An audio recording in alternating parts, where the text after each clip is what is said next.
Bom dia a todos, bom dia. Estamos aqui hoje com o pastor Amaury, do Parque dos Anjos, na nossa Madrugada MM. Bom dia, pastor. Bom dia! Deus abençoe a cada um de vocês, que tenhamos um sábado muito especial e esses momentos ainda mais especiais agora com o Papai do Céu. Muito bem, o pastor então hoje está com a palavra hoje, vai trazer uma mensagem para nós. Se apresenta para nós aí, pastor, da onde o senhor é, os teus filhos aí, e pode seguir com a mensagem aí, que Deus abençoe nessa manhã aí, tá bom? Muito bem. Eu sou, como já foi dito, pastor Amaury, sou cearense, moro no Rio Grande do Sul há mais de 30 anos já e tenho a alegria de trabalhar como pastor aqui no distrito de Parque dos Anjos, aqui na cidade maravilhosa de Gravataí. Então, nesta manhã, a gente vai meditar um pouquinho. Se você quiser pegar a sua Bíblia, que está aí no grupo, a sua Bíblia pode ser aberta agora em algumas passagens, mas principalmente no livro de Mateus, capítulo 19. Em Mateus, capítulo 19, se apresenta um jovem com um questionamento, uma pergunta que eu tenho certeza que já passou pelo coração de quase todos nós. No capítulo 19, versículo 16, ele chega para Jesus e pergunta o seguinte: E eis que alguém, aproximando-se de Jesus, lhe perguntou: Mestre, que farei eu de bom para alcançar a vida eterna? Todos nós já pensamos sobre isso, né? A vida eterna. O que eu posso fazer de bom? Todas as crenças, todas as religiões, denominações mundiais aí, cristãs e não cristãs, buscam essa eternidade. Como eu consegui a vida eterna? É interessante que esse jovem, ele era um judeu. Ele tinha um conhecimento bíblico do Velho Testamento, os oráculos sagrados, né? Estavam sob o comando ali do domínio dos judeus. E esse rapaz, ele tinha um conhecimento, mas ele tinha uma dúvida muito grande no coração. O que eu posso fazer que eu ainda não fiz? Que se eu fizesse, eu vou ter certeza da vida eterna. O que eu posso fazer que eu ainda não fiz, que se eu fizer, vai me dar certeza da vida eterna? Na verdade, nesse período, no tempo de Jesus, o sistema de merecimentos era o sistema que garantia a vida eterna. E Jesus ele veio destruindo esse sistema de merecimento. Já no capítulo seguinte, no capítulo vizinho, ali respondendo a pergunta do jovem, Jesus conta uma parábola.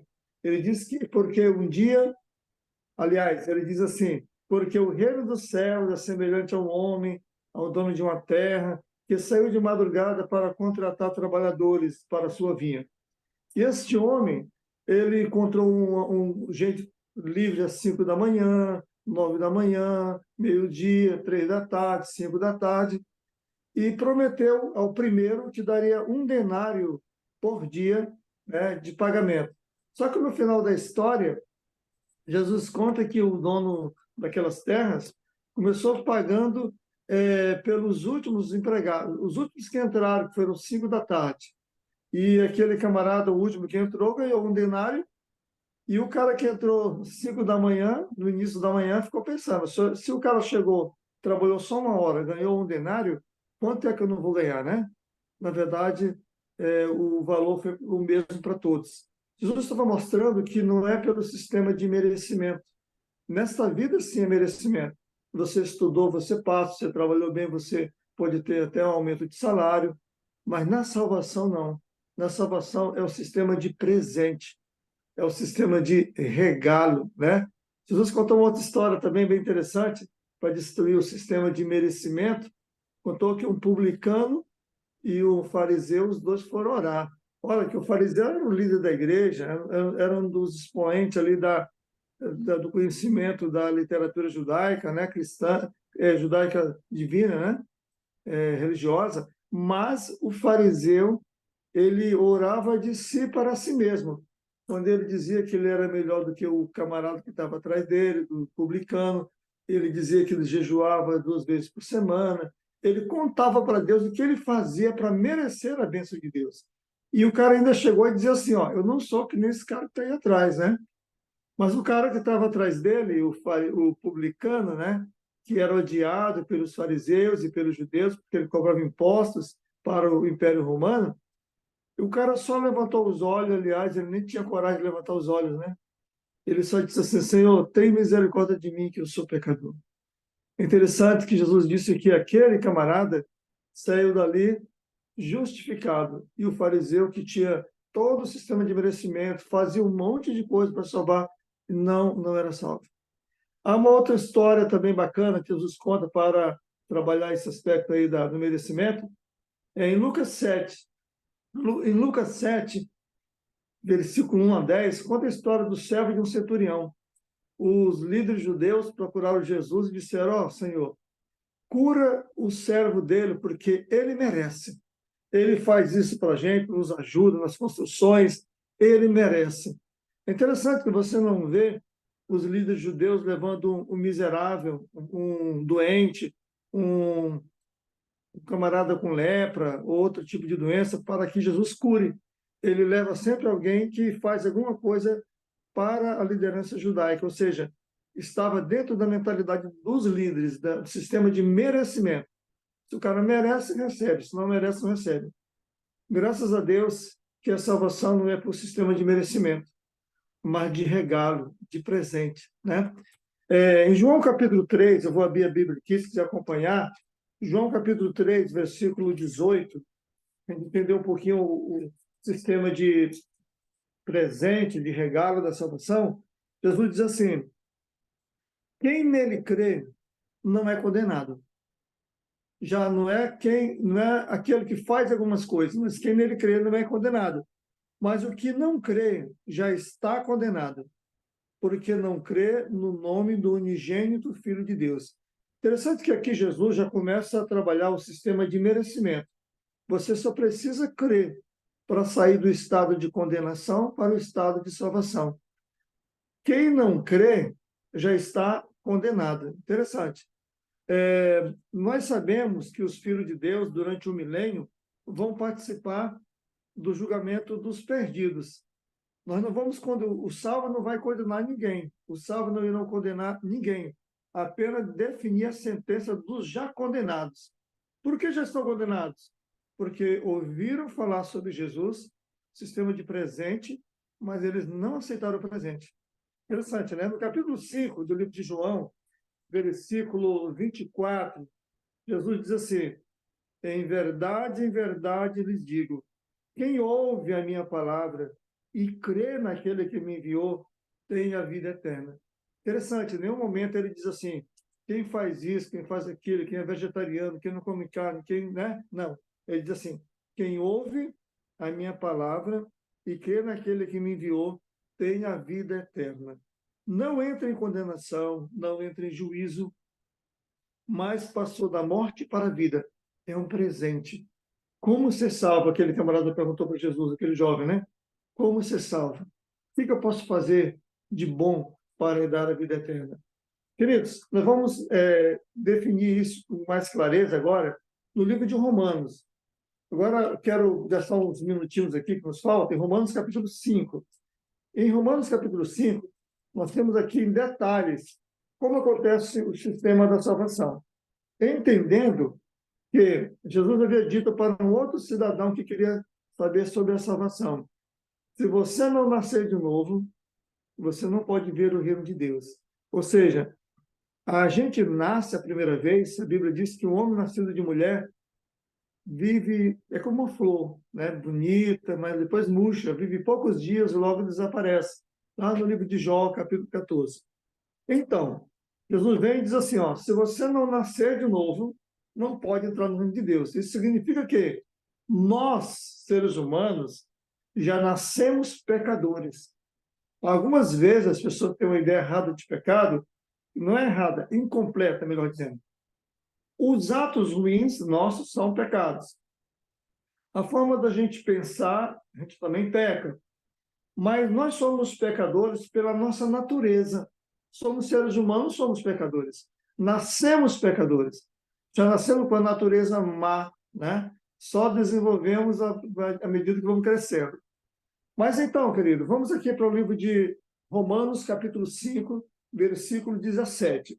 Aqui está, Paulo coloca bem resumidamente, aqui a fonte da nossa salvação.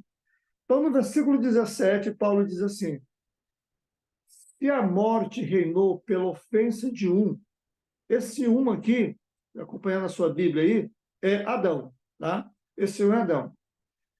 E por meio de um só, que é Adão, então, por meio de Adão, por meio de um só, reinou a morte, reinou a condenação, né? Com a qual nós já nascemos. Muito mais os que recebem a abundância da graça. Ah, agora quinta graça. Muito mais os que recebem a abundância da graça e o dom da justiça. Interessante. A graça e o dom da justiça. Deixa eu falar uma coisa para você. Todos nós que precisamos e desejamos e seremos salvos, nós precisamos ter justiça perfeita, nós precisamos de obras perfeitas e justiça perfeita. Então, obras perfeitas e justiça perfeita eu preciso para eu ser salvo. Aquele jovem que chegou perguntando para Jesus o que ele poderia fazer de bom para herdar a vida eterna, ele estava dizendo, em outras palavras, como eu posso conseguir produzir obras perfeitas e ter justiça perfeita para me garantir a vida eterna. O detalhe é que nenhum homem pode produzir justiça perfeita, é que nenhum homem pode produzir obras perfeitas, mas nós precisamos delas, da justiça perfeita e das obras perfeitas. E como é que ela vem? Elas vêm pela graça. Elas vêm de graça. O que é a graça? A graça também é um poder que vem do Espírito Santo em nós para nos habilitar a irmos morar com o Papai do Céu um dia. A graça é um poder do Espírito Santo que em nós altera a nossa forma de pensar, nossos pensamentos, nossos sentimentos, porque pensamentos e sentimentos juntos formam um verdadeiro caráter moral, diz Ellen White. Interessante. Então, voltemos aqui ao texto. Então, se a morte reinou pela ofensa de um, a ofensa de Adão, pecado de Adão, e por meio de um só, né, de Adão, agora muito mais os que recebem a abundância da graça e o dom da justiça. Veja, é um presente. A justiça, ela vem como um presente. Reinarão em vida por meio de um só, a saber, Jesus Cristo. Versículo 18. Portanto, assim como por uma só ofensa, essa uma só ofensa foi de Adão, abandonando, né, o plano de Deus de perfeição. Veio o juízo sobre todos os homens para condenação. Mais uma vez, Paulo agora está reforçando a ideia, por causa do pecado de Adão, o juízo veio sobre todos os homens para condenação. Por isso, eu e você já nascemos condenados. Temos a oportunidade de sairmos da condenação quando aceitamos Jesus como nosso Salvador, quando aceitamos o presente. Aí, a Bíblia continua dizendo, versículo 19, porque como pela desobediência de um só homem, que homem? Adão, muitos se tornaram os pecadores. Muito quer falar, fala da quantidade toda dos seres humanos, né, que são muitos, bilhões. Assim também, por meio da obediência de um só, obediência de quem? De Jesus. Muitos se tornarão justos. Querido, isso aqui está a maravilha do Evangelho. Aqui está, ou estão as boas novas do Evangelho. Eu vou repetir esse conteúdo aqui, versículo 18 e 19. Portanto, assim como por uma só ofensa veio o juízo sobre todos os homens para condenação. Então, você sabe que desde quando você nasceu, reforçando isso que você já sabia, né? Desde quando eu nasci, desde quando você nasceu, desde quando nós nascemos, já nascemos condenados. Porque o juízo já foi determinado de condenação para o pecador que nasceu em pecado, não tem jeito. Mas esse pecador precisa de justiça perfeita, de obras perfeitas para a salvação dele. Então, aqui que entra Jesus. Vamos imaginar o nascimento de Jesus. Quando Jesus nasceu, ele era, logicamente, um bebezinho, e tentaram matar Jesus, né? Quando ele era criança. Se ele morresse ali, ele não poderia me salvar. Nós somos salvos, como diz aqui no capítulo 5, versículo 10 de Romanos, Porque se nós, quando inimigos, fomos reconciliados com Deus, mediante a morte do seu filho, muito mais, estando já reconciliados, seremos salvos pela sua vida. Nós somos salvos pela vida de Jesus. Olha para essa canetinha aqui. Imagina que essa caneta aqui representa o período de vida de Jesus, de 0 ano a 33 anos. Ele viveu 33 anos de vida perfeita. A natureza moral de Jesus era perfeita. A natureza física sofria as consequências do pecado, mas a sua natureza era perfeita, a natureza de Adão e Eva antes do pecado. Ele não pecou nem em pensamento. Então, essa natureza dele perfeita, ele obedeceu com obras perfeitas por 33 anos, ele produziu justiça perfeita. Ellen White diz que a justiça de que nós precisamos para a salvação, ela vem da obediência à lei de Deus, mas não pela nossa carne que estava enferma, como diz Paulo lá no livro de Romanos, capítulo 8, mas por causa de Jesus. Então, Jesus, em 33 anos, ele produziu a tua salvação e a minha salvação. Em 33 anos de obediência perfeita, Jesus produziu as vestiduras brancas. E são essas as vestiduras brancas produzidas por Jesus que ele produziu um para cada ser humano. Eu tenho o privilégio de aceitar a minha e você de aceitar a sua, mas é o mesmo, foi no mesmo tear que foi feita a vestiduras brancas para você, foi feita para mim. Onde? Na vida de Jesus, em 33 anos, a obediência perfeita de Jesus. Então, querido, olha como é legal.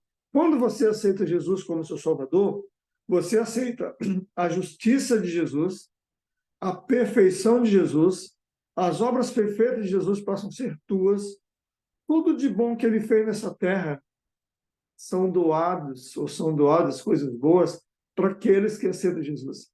Isso não é maravilhoso? Então, a salvação é 100% produzida fora de nós, produzida por Jesus. Então, o jovem rico, quando perguntou o que eu farei de bom para herdar a vida eterna, realmente ele não tinha um conhecimento aprofundado, né, da salvação. O povo judeu, nessa época de Jesus, estava bem confuso com relação à salvação. O que era para ser simbólico, o cordeiro, as cerimônias, passou a ser, na verdade, o meio de salvação para muitos. Agora, se nós vamos aqui ao capítulo 8 do livro de Romanos, ao versículo 1, diz assim: agora, pois, já não existe nenhuma condenação. Olha que legal. Para os que estão em Cristo Jesus. A única pergunta que você tem que fazer é: eu estou em Cristo Jesus? Jesus está em mim? A presença do Espírito Santo habita em mim, seu representante? Querido, nenhuma condenação. Você lembra de alguma coisa errada que você fez nos últimos dias?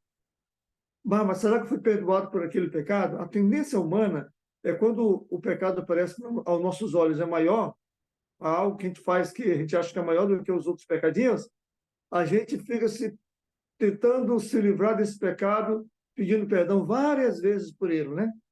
Mas Jesus está dizendo para você o seguinte: nenhuma condenação há para você.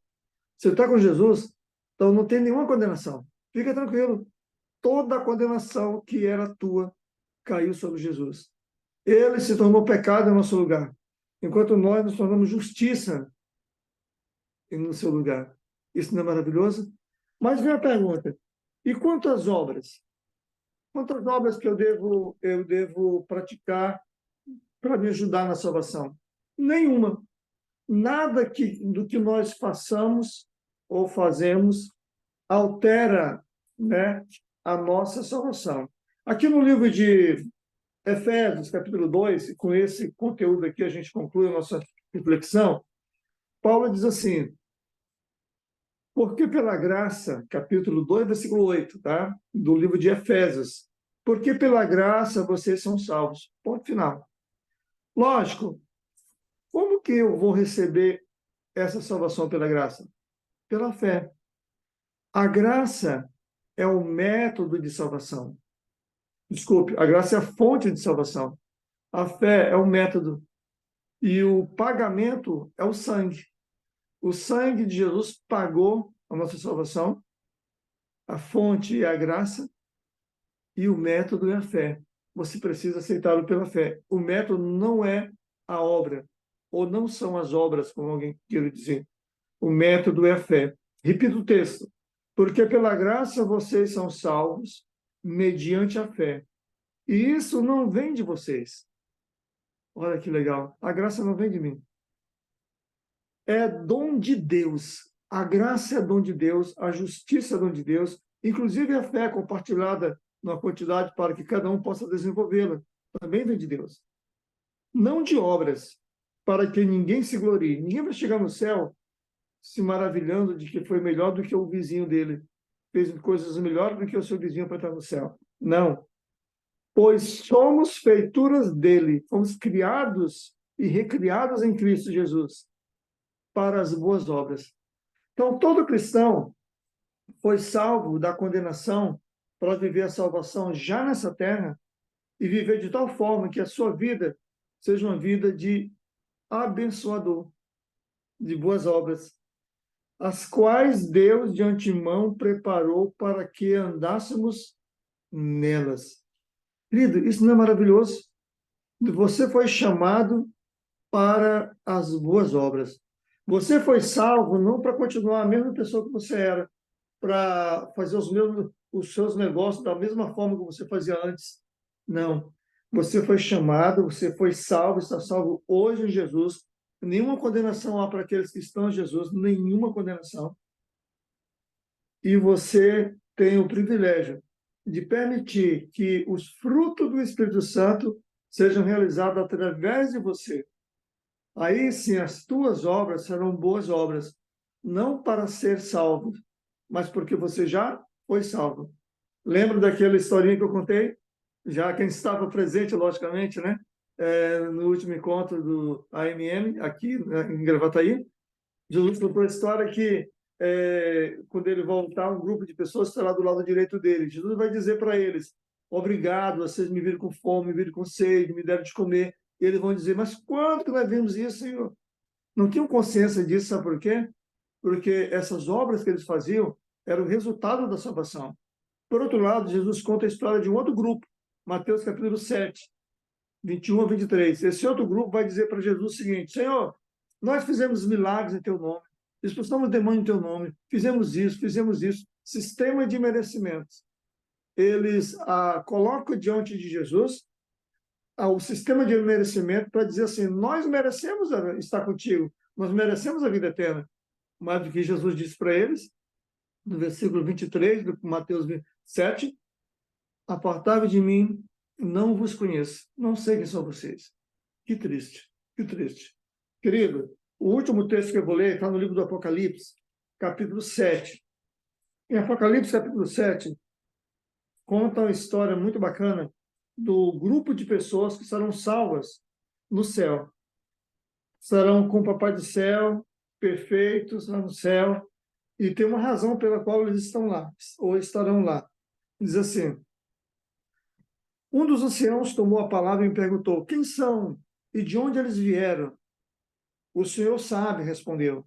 Então ele me disse: estes são os que vêm da grande tribulação, do grande conflito da terra, que lavaram as suas vestes e as alvejaram no sangue do Cordeiro. Por isso estão diante do trono de Deus e o adoram de dia e de noite no seu santuário. A única razão pela qual você vai estar no céu é porque você aceitou as vestiduras brancas de Jesus e porque ao longo da vida, à medida que você ia errando, à medida que você cometeu mais pecados, seus pecados, meus pecados, a gente lavou as vestiduras brancas no sangue do Cordeiro. Lavar as vestiduras brancas no sangue do Cordeiro é confessar os pecados e receber o perdão pelos méritos do Senhor Jesus. Desejo que você aceite Jesus a cada dia como seu Salvador. Desejo que você reafirme diante dele, diante do seu trono, a cada manhã, que você continua aceitando o plano da salvação. Essas são as boas novas. Esse é o Evangelho. Que Deus te abençoe. Que verdadeiramente Jesus seja o teu Salvador e não as tuas obras. E não o meu desejo de merecimento, mas sim de regalo, de presente. Eu estou aqui como pecador dizendo o seguinte: Senhor, tem misericórdia de mim, que eu sou pecador. Lembra do ladrão da cruz? Ele olhou para Jesus, reconheceu que Jesus era o Salvador e disse: Senhor, lembra-te de mim. E Jesus olhou para ele e falou assim: tranquilo, você te garanto a vida eterna. A mesma coisa ele diz para você, diz para cada um de nós. E nos desapegamos de tudo, nos apegamos apenas à sua graça, à sua justiça. E ele também nos garante que estaremos lá no céu. Deus te abençoe, que essa seja a realidade da tua vida e da tua família. Amém. Que mensagem maravilhosa, pastor. Puxa vida, que esperança maravilhosa que a gente tem na salvação de Jesus Cristo, né? Através dessas Amém. palavras. Muito boa mesmo, muito boa. Ah, me senti revigorado essa manhã. Que mensagem Obrigado. maravilhosa. Ora para nós aí, pastor. Vamos orar. Querido e bom Deus, muito obrigado pelo dom da justiça. Muito obrigado pela tua graça. Muito obrigado pelos 33 anos de vida, de perfeição, de obras perfeitas, de obediência perfeita que Jesus viveu nessa terra. Obrigado por esse presente. Dê a todos nós um sábado feliz, uma semana abençoada, a próxima que virá, pois em nome de Jesus pedimos e agradecemos. Amém, Pai.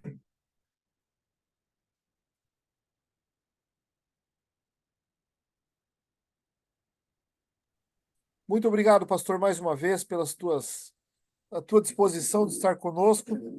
Muito obrigado mesmo, pastor, porque tu trouxeste uma mensagem muito bonita para nós. Que Deus te abençoe, pastor. Abençoe ricamente aí, Obrigado, viu? querido. Tamo junto aí. Quando quiser, Valeu. fique à vontade para entrar na nossa live aí. Muito obrigado.